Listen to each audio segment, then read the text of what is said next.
so overwhelming, I find, the film, and there's just so much there to it, both in terms of art and politics and sort of this overwhelming history. Do you want to talk a little bit about how you came to this particular phenomenon from Britain? At what time did you first encounter it, and how did it seem to you from your perspective as a music journalist? Okay, well, first of all, actually, I think Michael Wimber's film is a fantastic film, and the amount of research he did, discovering finding so much interesting footage and the way he pieced it all together was really great.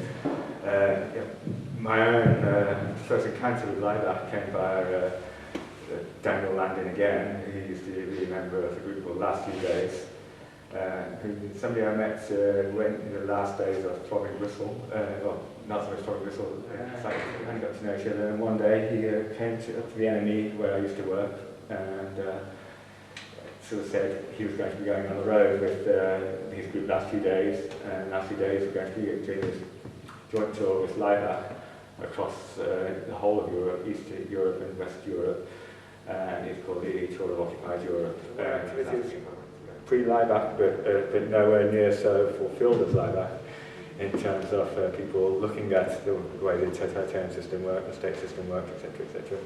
And yeah, but doing it from a platform of punk music at the time.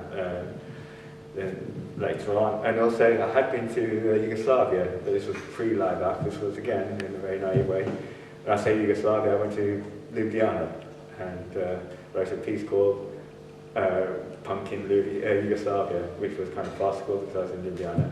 But it was all part of learning what was going on beyond the Western. But that was a very interesting trip, and the thing about that trip, it was based on a festival which brought a number of groups to Yugoslavia, and met at that time someone called Igor Vidmar, who used to work for a radio student at that time, and he was later somebody who I met again when I started following Lilac.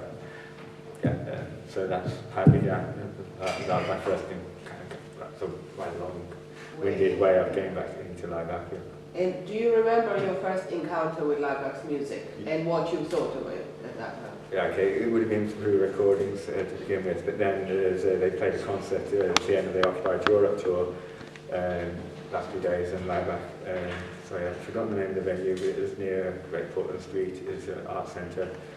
And there's a lot of very quizzical looking people going down there, coming out of industrial music, industrial rock, Throbbing Gristle, Cabaret, and other groups have sort of set up this kind of this way of making music that was not protest music, because as everybody knows, protest music tends to just some of it can be fantastic, would be a matter of pointing fingers and waving flags and saying we're all on this side, you're on that side, and then industrial music brought ambivalence into the equation, and it set up a kind of platform for Lilac to.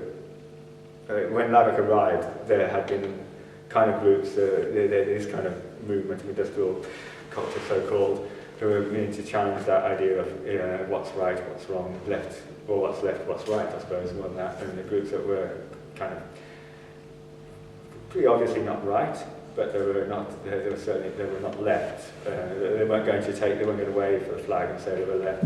And so when Lilac turned up and did this concert, there were a lot of people in this hall, and they did this performance, and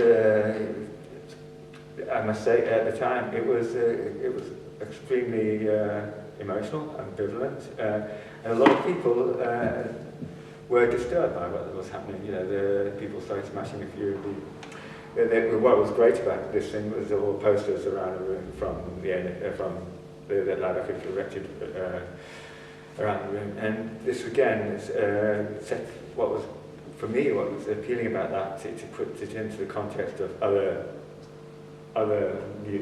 not music but other art forms. Obviously John Hartfield, even though their artwork is not directed by John Hartfield, but the juxtaposition of different elements, opposing elements, made it. It set up resonances, which it set up emotions inside me as a spectator, viewer, which were highly ambivalent, and also it brought the thing that Laibach immediately brought to my mind in the way they use these different elements was one of my favourite German films and one of my favourite German filmmakers, Hans-Jürgen Ziegelberg's Hitler, film from Germany, where, well, it's a very complex film, 7 hours long, which brought into play a lot of rhetoric, a lot of different uses of German romantic imagery, German romantic music, heavy on melancholy, heavy on sentiment, heavy on politics, and something about Laibach when they performed in London at that time, the combination of the music, the drums, the imagery, the element of panic they introduced, I would say, in the room, reminded me of this film. And when you're confronted with all these things, just as with Spielberg's film, you start trying to work out what it is. It's an emotional, the first response is emotional, second response is, and part one of those emotions is ambivalence, and then so you're trying to work out what it was that appealed to you, and why did it appeal to you, what were they trying to do, and that was, having to deal with all those things was what brought me, sucked me into the whole Laibach NSK. And in the 80s especially, there's a very British tendency not to take things that seriously. So the way people try to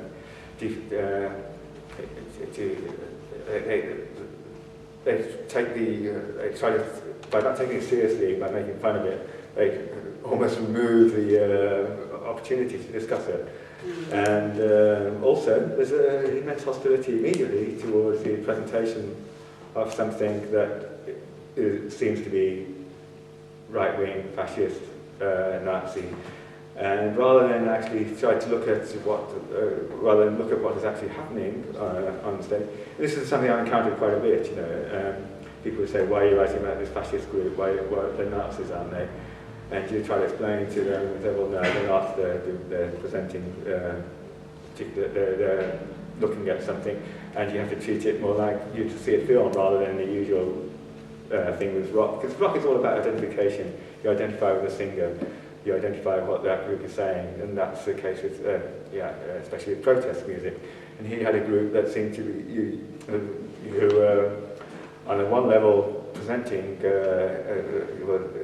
asking you to identify with them because they're a rock group, at the same time being exactly opposite to what a rock group's supposed to be. I'm using rock in the broadest sense here. And I think the hostility towards Laibach for not being self-evidently one thing or another carried over into the whole NSK in the 80s. Yeah, people kind of said, "Well, why are you interested in this group?" And you're absolutely right. People want the English way is to try to make it. Yeah, oh, it's okay. It's funny, so it's all right. You know, so don't worry. It's a laugh.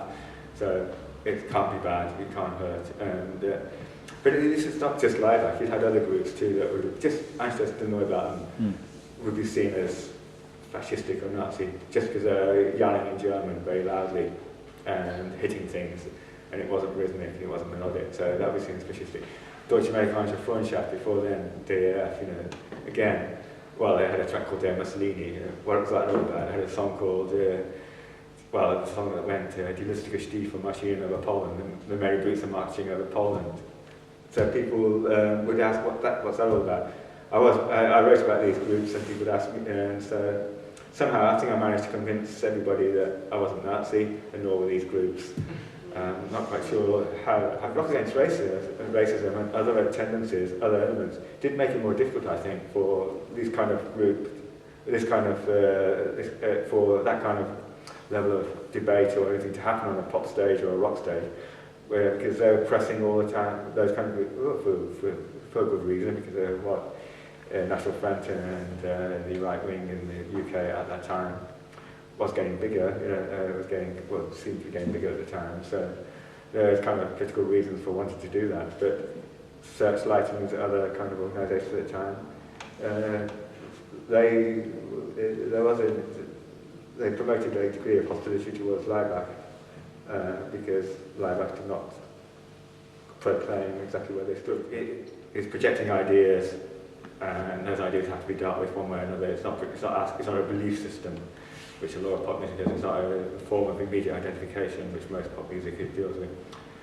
What's funny, going back to the very early days for Live back, when they went on that Occupied Europe tour, this is anecdote, so again I can't verify the truth, but one of the things that I thought was always very funny, when they were in Poland, this was the beginning of '83, there were a lot of people there, they had a lot of press conferences, meetings, and they were asked whether they were, what their politics were, and they said they were communist at that time, and this was in Poland in 1983, they just got stony silence, and the response was, well, communist was the wrong thing to be in Poland in 1983, if you're an opposition group, yeah.